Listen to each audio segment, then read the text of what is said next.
Olá para todos, sejam todos bem-vindos. Hoje eu vou falar da lua minguante no signo de Capricórnio, a finalização da energia do eclipse lunar total que vai ser no dia 14 de março de 2025. Depois nós temos o próximo eclipse no dia 29 de março de 2025, o eclipse solar parcial. Esta energia da lua minguante no signo de Capricórnio, que vai ocorrer no dia 22 de março de 2025, às 8 horas e 29 minutos, horário de Brasília, representa um dos ciclos de iniciação. Lembrando que a lua minguante sempre está relacionada à cura. Nós temos lua minguante a 2 graus de Capricórnio, na casa 8, na casa de Plutão. A lua minguante em Capricórnio, na casa 8, busca por equilíbrio ou harmonia emocional. Ela precisa de momentos de solidão para a compreensão da alma e pode passar por um grande processo de críticas constantes. Acessa a intuição através do trabalho constante. Possui a alma da fênix. É médio por nascença. Nesse caso, pode ter resíduos emocionais relacionados à sexualidade de vidas passadas. Precisa vencer traumas de mágoa e culpas inconscientes. Nesta configuração, nós temos o ponto forte, Netuno em conjunção com o nó do norte na casa 11. Nós temos o nó do sul na casa 5, que representa o passado, o conhecimento do passado. O nó do sul em Virgem na casa 5. A casa 5, ela é representada pelos romances. Ela é representada pelos filhos, tanto físicos quanto de projetos. O nó do sul na casa 5 também fala das ilusões em relação aos romances. Virgem na casa 5 com o nó do sul e Ceres na casa 11. Ceres é um dos arquétipos do signo de Virgem e é associada à deusa Deméter na mitologia grega. E esta configuração retrata bem o relacionamento entre Deméter e sua filha Perséfone. Na maioria das vezes, queremos que os nossos filhos cresçam espiritualmente para que eles possam fazer uma boa escolha no quesito relacionamento. Mas não podemos interferir na escolha deles, porque eles precisam viver suas próprias experiências para que eles cresçam e evoluam. A única coisa que podemos fazer como pais responsáveis é orientar, mas na verdade a escolha é sempre deles. Ceres, o arquétipo do signo de Virgem, é o maior objeto do cinturão de asteroides. Ceres fica entre Marte e Júpiter e é considerado a irmã menor de Júpiter. Ceres é a deusa da agricultura, da fertilidade do solo, da abundância de alimentos, da proteção da natureza e do amor maternal. Em Peixes, ela é a típica enfermeira. E na casa 11, ela é a super protetora dos filhos. Ceres era filha de Saturno e Cibele. Normalmente era vista com um cesto de flores e frutos, um cedro e uma coroa feita de trigo. Alguns teóricos esotéricos acreditam que este asteroide representa um sistema arquetípico de completude feminina, ou, ao mesmo tempo, uma porção significativa do feminino, devido à associação por representar o signo de Virgem. Virgem é o único signo do zodíaco representado por uma figura feminina. Ceres, ou a deusa Deméter, é acima de tudo associada aos mistérios de Eleusis. E até hoje não é possível ter certeza sobre o que acontecia no Telesterion, o santuário eleusiano. Os iniciados deviam jurar segredo e, apesar de os mistérios de Eleusis terem persistido por séculos, milhões e milhões de anos, ninguém jamais entregou o segredo. Muitos escritores antigos deixaram escapar algumas pistas e os estudiosos as usavam para construir teorias sobre os mistérios, algumas bastante lógicas, outras um tanto fantasiosas, mas são apenas teorias. No fim das contas, não sabemos quando consideramos as milhares de pessoas que foram iniciadas no culto a Deméter por tantos séculos. Podemos imaginar que não foram experiências muito agradáveis, tanto que todos mantiveram silêncio até hoje. De acordo com a história, Core era filha donzela de Deméter e foi levada contra sua vontade por Hades, Plutão, quando ela colhia flores em um campo próximo a Eleusis. Disse que a terra se abriu diante dela com um ruído. Um carro negro emergiu das profundezas, conduzido por um cavalheiro sombrio. Era Hades, e a levou para o mundo subterrâneo. Deméter se lamentou por 9 dias, e no 10º dia ela chegou ao santuário de Eleusis e sentou-se para descansar. O que sabemos é que Deméter conhecia os mistérios de Eleusis. O filho do rei viu quando Core, sua filha, foi raptada, portanto Deméter se disfarçou de uma velha anciã. Quando as filhas do rei vieram buscar água no poço, Deméter contou às filhas do rei uma história de pobreza e privação, porque a intenção de Deméter era iniciar o filho do rei aos mistérios, para que ele se tornasse imortal.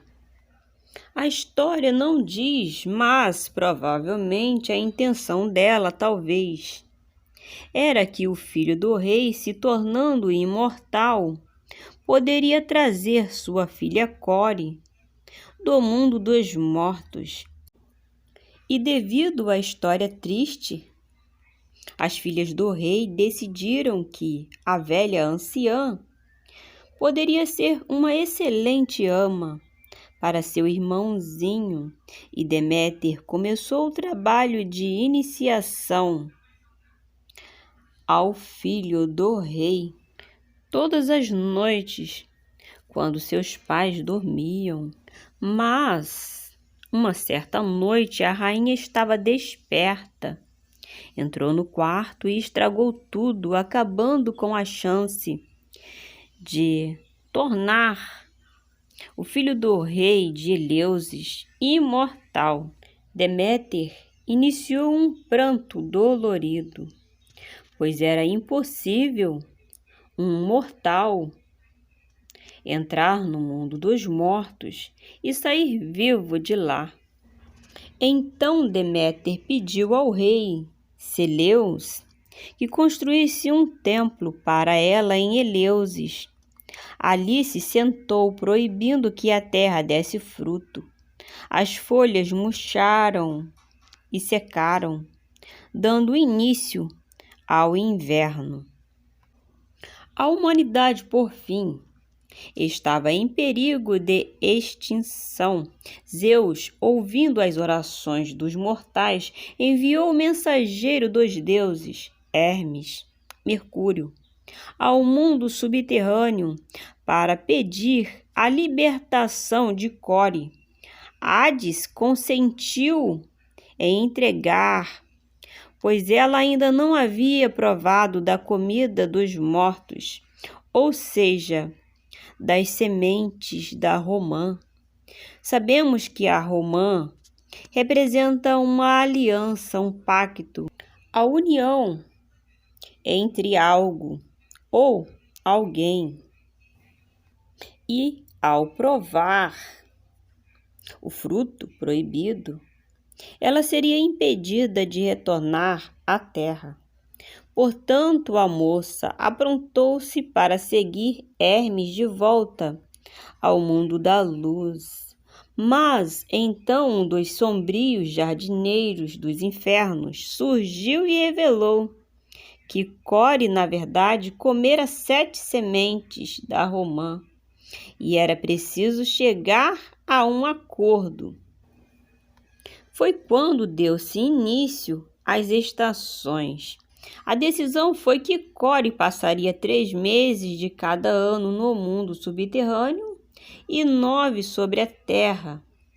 Durante sua ausência, o frio do inverno reinaria, mas quando estivesse acima da terra, a longa primavera e o verão do Mediterrâneo resplandeceriam.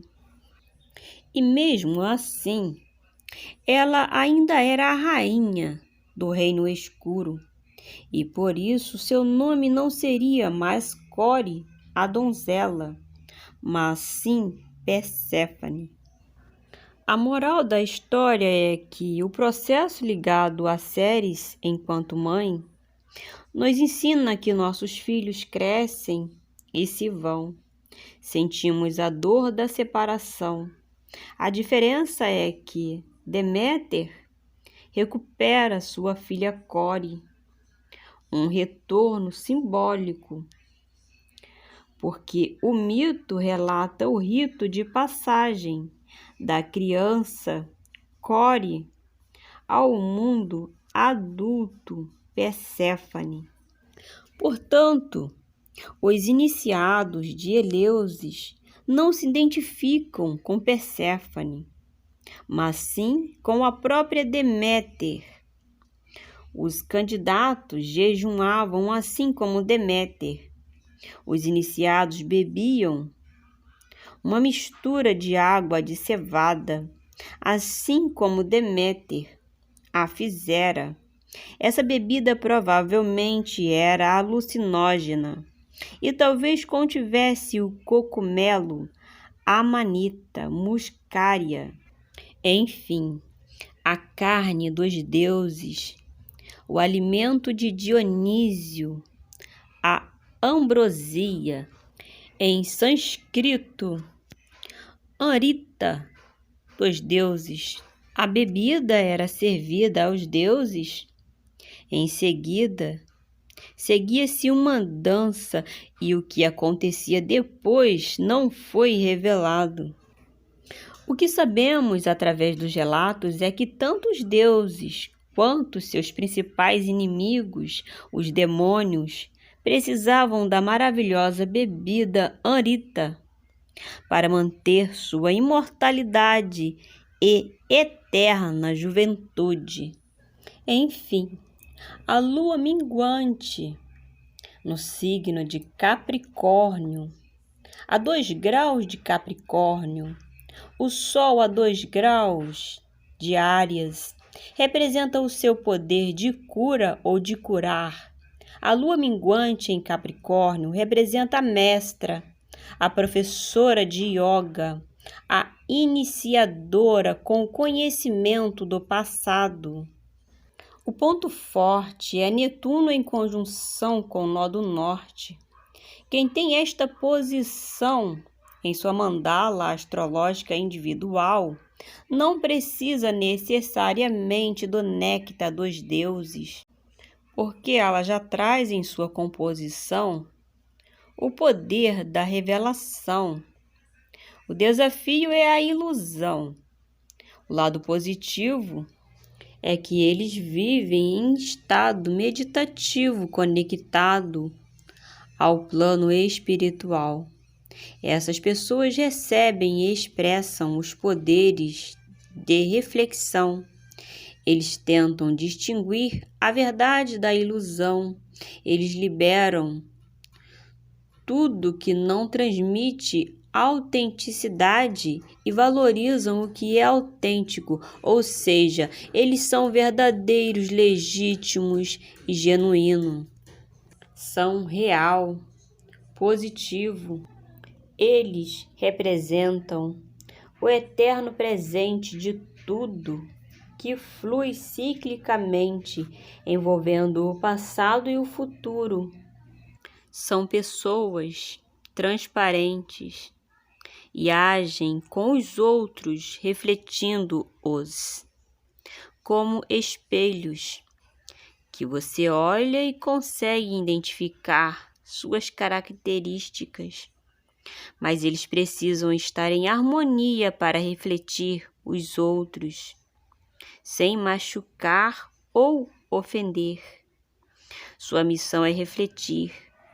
Na meditação, eles refletem a si mesmos, separando verdade da ilusão, identificando suas próprias sombras e cortando-as, a fim de causar mudanças e assim conseguir manifestar a luz interior.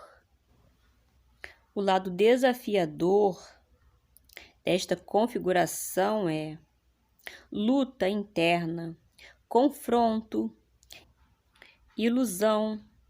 Não conseguem organizar-se bem internamente e podem ser muito dolorosos em suas respostas. Na sombra, a pessoa pode se sentir perdido ou confuso. Se você tem uma reação forte a fatos ou pessoas, reflita sobre essas reações fortes em vez de reagir. Use o acontecimento para realmente ver essa situação para perdoá-las. Peça para seus bons amigos que lhe digam como eles o veem espiritualmente. Esteja disposto a assumir riscos que o ajudarão a perdoar a si mesmo e aos outros.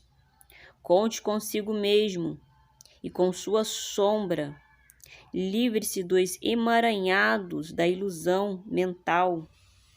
É necessário refletir, meditar, sempre para sair do outro lado para a grande realidade.